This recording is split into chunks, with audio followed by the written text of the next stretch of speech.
Então, você vai ter um alargamento da estrutura de capital. Esse alargamento, por enquanto, vamos definir assim, os investimentos de longo prazo vão ser mais incentivados do que os de curto prazo. Posteriormente, quando os agentes descobrem que entraram numa furada, quer dizer, que não era poupança, mas era uma moeda fantasiada de poupança, que o Hayek chamava de pseudo-poupança, a taxa de juros vai subir. Quando a taxa de juros sobe, todo aquele ganho inicial vai para o brejo. Os investimentos de maturação mais longa vão se tornar menos lucrativos e alguns vão até se tornar, como é que se diz, não viáveis economicamente, financeiramente. Esse encolhimento da estrutura de produção, que nós vamos chamar aqui de efeito sanfona em português, mas que alguns chamam de efeito Ricardo, efeito concertina. Concertina é um instrumento que parece uma sanfona. A estrutura de produção estica e encolhe. Esse fenômeno é que produz o desemprego e é maior nos setores mais afastados da produção de bens finais, quer dizer, é maior de longo prazo, que são mais afetados pelas variações nas taxas de juros do que os setores de curto prazo, que foram inicialmente beneficiados pela expansão monetária. Exemplo de um setor desse, que foi beneficiado inicialmente por uma expansão monetária, o mercado de casas nos Estados Unidos. E aqui.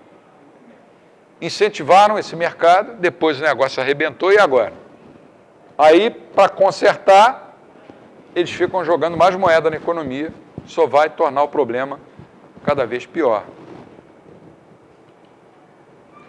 Assim, a inflação, que é aquela quantidade adicional de moeda que entrou na economia sem lastro, vai provocar desemprego de fatores de produção. Essa é uma frase do Hayek que eu também gosto muito. Não há escolha entre comer demais e ter indigestão. Quem come demais vai ter indigestão. O governo que emite moeda sem lastro real vai, no longo prazo, ter recessão, porque ambas são inseparáveis. A primeira acarreta a segunda. É o contrário dos que os keynesianos falavam e falam. Eles diziam, quando você combate a inflação, você vai gerar desemprego. Isso ficou conhecido como curva de Phillips. O Hayek disse, isso é bobagem. A inflação gera desemprego. Só que ele está pensando numa perspectiva de longo prazo, porque essa história de que no longo prazo todos estaremos mortos é uma das frases infelizes do Keynes. O Keynes era um grande frasista, tanto para dizer coisas interessantes como para dizer, às vezes, bobagens. Quando ele estava para morrer, perguntaram se ele estava arrependido de ter feito alguma coisa errada na vida. Ele disse que a única coisa que ele se arrependia é não ter bebido mais champanhe. Ele era um cara, assim, com uma inteligência extraordinária, mas transformou a economia moralmente, virou de pernas para o ar. Antes do Keynes, poupar era uma virtude e gastar era um vício. Com Keynes, gastar passou a ser uma virtude e poupar passou a ser um vício. Ele pegou a economia e virou de cabeça para baixo em termos morais. E isso foi proposital, como Paul Johnson mostra no livro dele, Tempos Modernos. Tem várias cartas do Keynes lá, em que ele diz isso para os seus amigos lá do círculo restrito que ele fundou em 1903, se não me engano, né? Essa conclusão de que o desemprego é efeito natural da inflação mostra como são erradas as análises keynesianas que ficaram conhecidas como curva de Phillips. Essas análises que até hoje, quando a gente vai dar uma palestra, fazem sempre pergunta, ou vai dar uma entrevista, o repórter sempre pergunta isso. Mas se o Banco Central adotar a política apertada, isso não vai aumentar a recessão? Não vai gerar desemprego? Essas teorias postulam que existe um dilema, né, um trade-off, entre inflação e desemprego. Segundo esse dilema, se algum governo quisesse combater a inflação, ele teria que aceitar uma taxa de desemprego de mão de obra maior. Ou, se ele quisesse reduzir o desemprego, ele teria que aceitar uma inflação mais elevada, que é o que o governo brasileiro está fazendo agora. Um Banco Central que, no início desse ano, declarou, como o nosso, que só iria se preocupar com a inflação no ano que vem, isso, não é, para mim, não é um banco central. No máximo, é um banco lateral. Como é que um presidente de Banco Central pode dizer isso? Eu sou a favor hoje da extinção dos bancos centrais, mas já que tem Banco Central, já que a gente tem que engolir, que seja um Banco Central de verdade. Como é que um presidente de Banco Central diz, não, inflação só vai me preocupar com isso no ano que vem? O que você está sinalizando para os agentes econômicos? Por trás disso está a curva de Phillips. Ele está dizendo, não, se eu apertar agora vai ter desemprego. Eu não posso apertar, eu tenho que afrouxar porque a economia tem que crescer. E ano que vem tem eleição para prefeituras, nos 5.564 municípios que tem no Brasil. Se você somar os municípios que tem no Brasil, dá um território maior do que o Brasil. Cada município desse vai eleger seus prefeitos. Imagina o dinheiro que vai ser necessário para o governo conseguir fazer maioria nessas prefeituras, o governo e os aliados. Toda essa análise, toda essa postura do atual Banco Central é uma postura tipicamente keynesiana, influenciada pela Escola de Campinas. Quer dizer, ao núcleo seminal, ou tríade básica, ação, tempo e conhecimento, nós acrescentamos os elementos de propagação, que são a teoria da utilidade marginal, o subjetivismo e o conceito de ordens espontâneas. É interessante cada um parar nesse ponto, nesse momento, e fazer um exercício de se certificar de que cada um desses três últimos elementos é decorrente dos três primeiros, em maior ou menor intensidade. Por isso eu chamei eles de elementos propagadores. E aí a gente mostrou rapidamente as implicações nos campos da filosofia política, da epistemologia e da economia.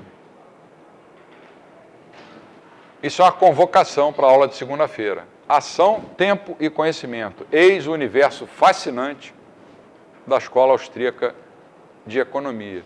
Não percam a próxima aula, eu vou sortear uma TV a plasma. E a próxima aula vai ser sobre o mercado como um processo. E agora eu estou aberto a perguntas, questões, dúvidas. Vamos lá. Então não tem porque estudar economia então. Mas se, mesmo desse ponto de vista, a economia ainda serviria para estudar o passado, para entender as crises, mesmo que o futuro seja sempre subjetivo, não? Até certo ponto eu acho que você tem razão. Agora, imagina uma pessoa ultra subjetivista, até mesmo para explicar o passado, ela teria dificuldades.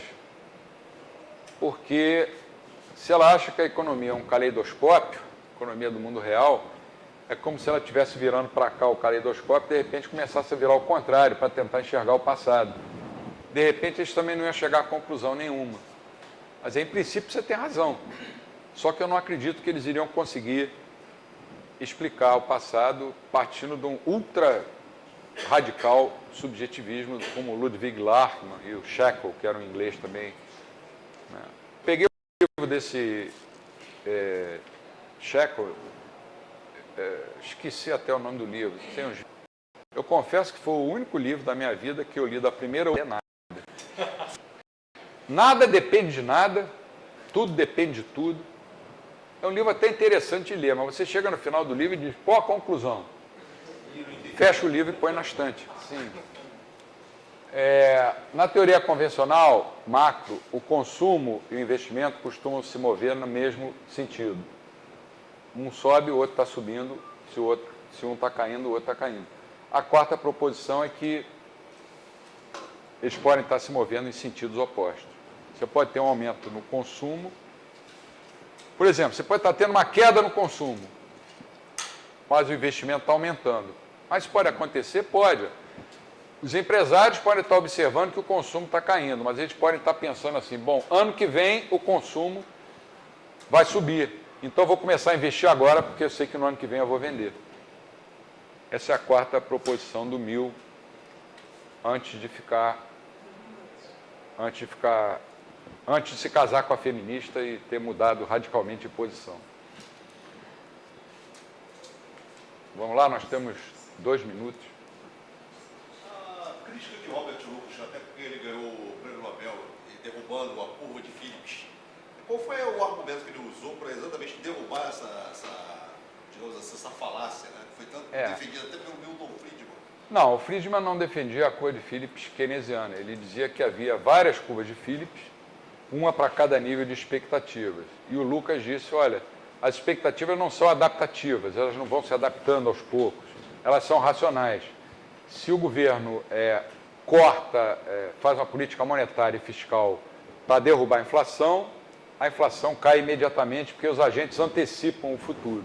Que basicamente foi essa a colocação. A gente vai ter mais tempo aí para discutir essas coisas. Que eu não quero falar só de escola austríaca, vai chegar um ponto que eu vou ter que comparar os austríacos com as outras escolas.